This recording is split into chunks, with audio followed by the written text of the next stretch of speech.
হিমন্ত বিশ্ব শৰ্মাৰ প্ৰথমতে ক'ব লাগে যে তেখেতৰ সম্পত্তি কি কি আছে। প্ৰথমতে ক'ব লাগে আজি মুখ্যমন্ত্ৰীয়ে কৈছে যে তেখেতৰ সম্পত্তিবিলাক ৰাজহুৱা হ'ব। এতিয়া তেখেতে কৈছে যে নিউজ লাইভটো ৰাজহুৱা হ'ব। কিন্তু মই সুধিব খুজিছোঁ যে মই তেখেতক সুধিব খুজিছোঁ যে নিউজ লাইভৰ লগতে তেখেতৰতো আৰু বহুত চেনেল আছে। নিউজ লাইভ আছে, টাইম 8 আছে, নৰ্থ ইষ্ট লাইভ আছে, নিয়মীয়া বাৰ্তা পেপাৰখন আছে, ৰামধানু চেনেল আছে, ৰং চেনেল আছে, আইনা আলোচনী আছে। এই আটাইবিলাক সংবাদ মাধ্যম ৰাজহুৱা হ'বনে নহ'ব? এইবাৰ এই আটাইবিলাক কোঅপাৰেটিভ ছ'চাইটিলৈ যাবনে নাযাব?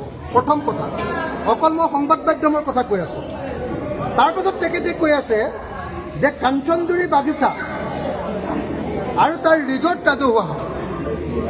মই জনামতে অকল কাঞ্চনজুৰি বাগিচা নহয়, এই মুহূৰ্তত তেখেতৰ নামত থকা, তেখেতৰ পৰিয়ালৰ নামত থকা 3খন বাগিচা আমি নাম জানো।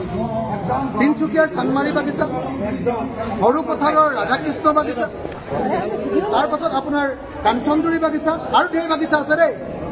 এই 3খন বাগিচা ৰাজহুৱা হ'ব নে নহয়, সেইটো 2 নম্বৰ কথা। 3 নম্বৰ তেখেতে কৈছে যে গ্ৰীণ বাণী ৰিজৰ্ট সেইটো ৰাজহুৱা হ'ব। তেখেতৰ অকল বাণী ৰিজৰ্টে আছে নে অসম আৰু ভাৰতবৰ্ষৰ বেলেগ বেলেগ ঠাইত তেখেতৰ আৰু বহুত ৰিজৰ্ট আছে? মইতো শুনিছোঁ যে মেঘালয়ৰ পিনেও তেওঁলোকে ৰিজৰ্ট বনোৱা, ডাঙৰ ফাৰ্ম হাউচ আৰু ৰিজৰ্ট বনোৱা কাম আৰম্ভ কৰিছে। মইতো শুনিছোঁ যে তেখেতৰ উৰিষ্যাতো তেনেকুৱা ধৰণৰ বহুত কিবা কিবি আছে। মইতো কোৱা নাই, এতিয়ালৈকে সম্পত্তিৰ তালিকাটো মই দিয়া নাই, দি দিম।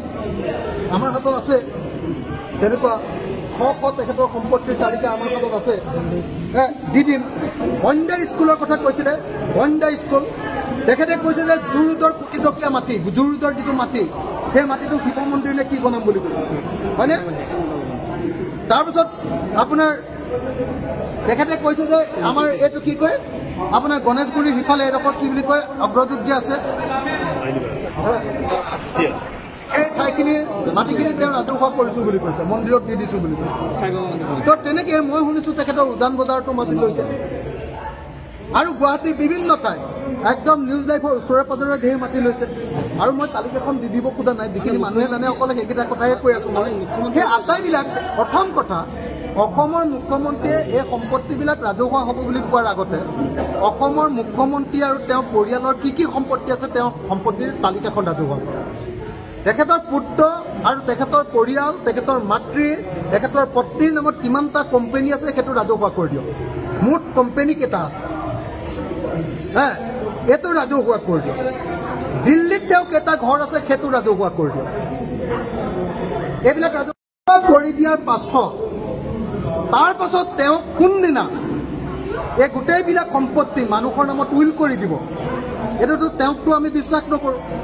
মই জনামতে কাজিৰঙাত তেওঁ ঢেৰ মাটি আছে।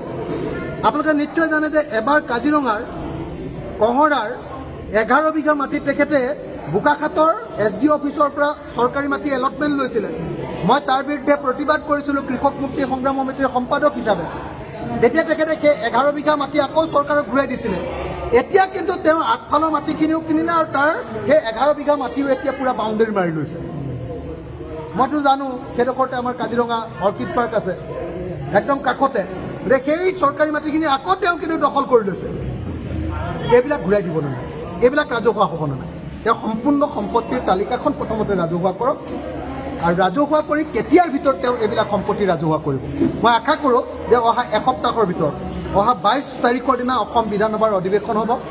তাৰ আগতে তেখেতৰ পৰিয়ালৰ সম্পত্তিৰ তালিকাখন ৰাজহুৱা কৰক আৰু সম্পত্তিৰ তালিকাখন ৰাজহুৱা কৰি সেই সম্পত্তিৰ তালিকাবিলাক কাৰ নামত এইবিলাক উইল কৰিব, সেই উইলখন অহা 22 তাৰিখৰ ভিতৰত তেওঁ সম্পূৰ্ণ কৰক। আৰু সেই উইলৰ কপিটো তেওঁৰ নিউজ লাইভ চেনেলৰ জৰিয়তে এবাৰ দেখুৱাই দিয়ক অসমৰ মানুহক, আৰু সেইটো এবাৰ সাংবাদিকবিলাকৰ মাজত বিলাই দিয়ক। আমিও RTI কৰি তাৰ কপি এটা লৈ ল'ম আৰু লৈ লোৱাৰ পাছত সেই সম্পত্তিবিলাক তেওঁৰ পৰিয়াল থকালৈকে বাৰু ভোগ কৰি থাকক, তাৰপাছত সেইবিলাক আমি চব ৰাজহুৱা কৰি দিম।